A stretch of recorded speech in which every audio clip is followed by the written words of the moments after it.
بسم الله الرحمن الرحيم، والصلاة والسلام على أشرف الأنبياء والمرسلين. بس تنويه بسيط للأخوة والأخوات، يعني احنا جايين لمجالس الذكر لاستماع الذكر، فيعني بعض الأخوة هداهم الله يعني يحضرون أطفالهم، فشاغبونا صراحة في الصلاة وفي المحاضرة. احنا نتكلم عن صوب الرجال وصوب النساء، فنرجو منكم التعاون وجزاكم الله خير.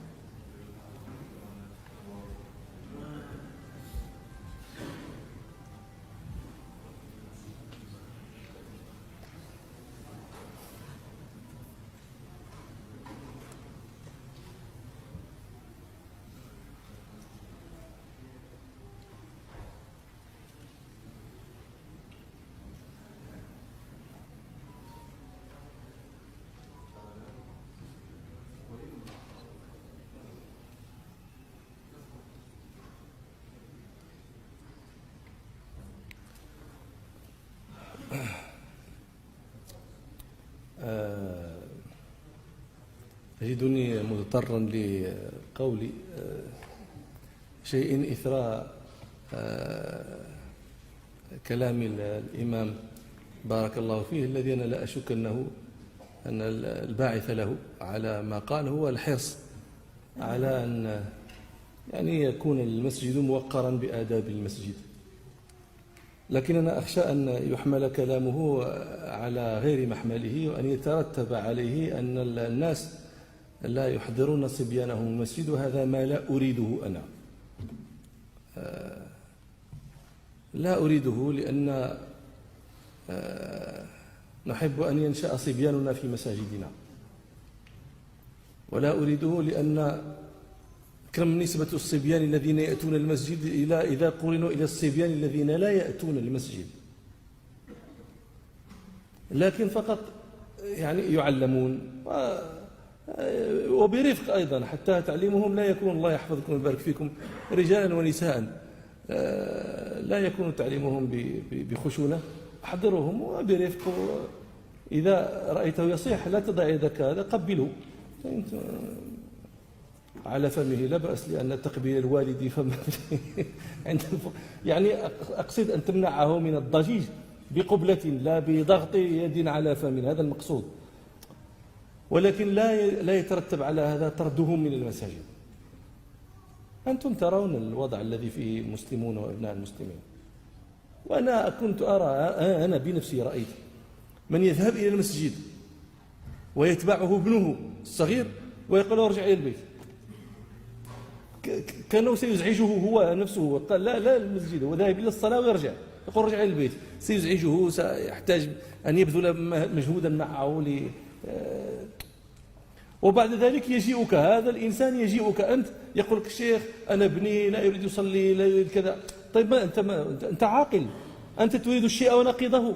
لما كان يعني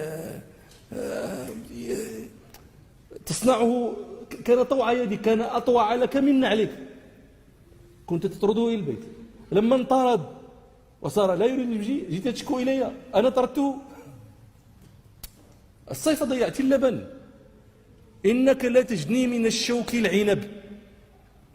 واعلموا أيها الناس، وأنا لست أحدثكم بما لا تعلمون، لكن أذكركم بما تعلمون، أن ما يصنع للطفل صغيرا لا يمحى من ذهنه وإن كبير.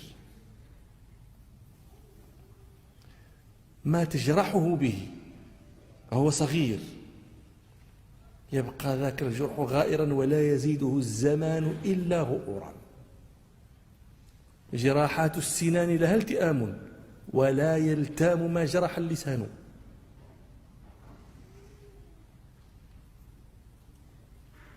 أنا كنت صغيرا، طفلا صغيرا، كنا في عرس عائلتي، وأنا طفل صغير جالس بين شيخين كبيرا، وهذه كانت الغلطة التي صنعتها. واحد يمر بالحلوى، أعراسنا عندنا يعني تختلف شيئا مع أعراسكم. أعراسنا نحن نجلس والناس جميعا يجلسون، ونقضي وقت طويل وفيه أكل وشرب وقراءة قرآن ومحاضرة إلى آخره. المهم أنا جالس بين واحد يمر بالحلوى، لأني طفل صغير رأى أنه يعني مثلي لا يتعنى له ليقدم له الحلوى، فأعطى هذا الشيخ الكبير الذي مثله يهنى له، وأعطى هذا، وأنا أمر أرى الصحن هذا يمر فوق رأسي. والله يا إخوة إلى الآن ساعتي هذه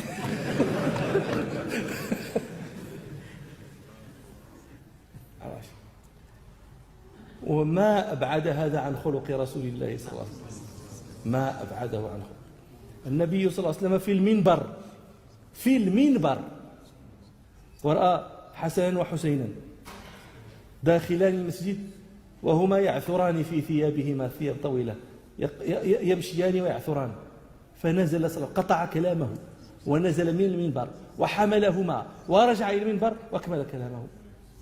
وقال صلى الله عليه وسلم بعد ذلك: رأيت هذين يمشيان ويعثران لم أملك. لم يستطع النبي صلى الله عليه وسلم، لم يستطع، مجبول على الرحمن.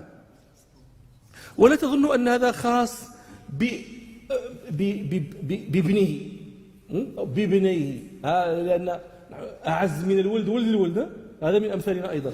لا، كل أبناء المسلمين بالنسبة لرسول الله صلى الله عليه وسلم في معزة ولد الولد. كلكم يحفظ الحديث أنه يدخل النبي صلى الله عليه وسلم يقول: إني أدخل في الصلاة وأنا أريد إطالتها فأسمع بكاء الصغير فأتجوز في الصلاة، أخفف فيها. الصلاة يقول هو صلى الله عليه وسلم يقول فيها: الصلاة خير موضوع، خير موضوع. وسئل صلى الله عليه وسلم عن أفضل الصلاة فقال: طول القنوت، القيام، طول القنوت. وهذا الذي هي خير موضوع في ركن الذي هو خير الأركان، ويخفف لسماع بكاء صبي يخشى أن تكون أمه تصلي معه فلا يريد أن يحبسها عن أمه، هو نفسه، سوى أن أمه تفتتن أيضا. النبي صلى الله عليه وسلم يشق عليه سماع هذا البكي الصغير يبكي. كلكم يحفظ حديث: يا أبا عمير ما فعل النغير. أبو عمير أخو أنس الصغير، متى فرخ له؟ فرخ. أنت يدخل عندك ولدك ليس ابن جارك ولا أخا خادمك،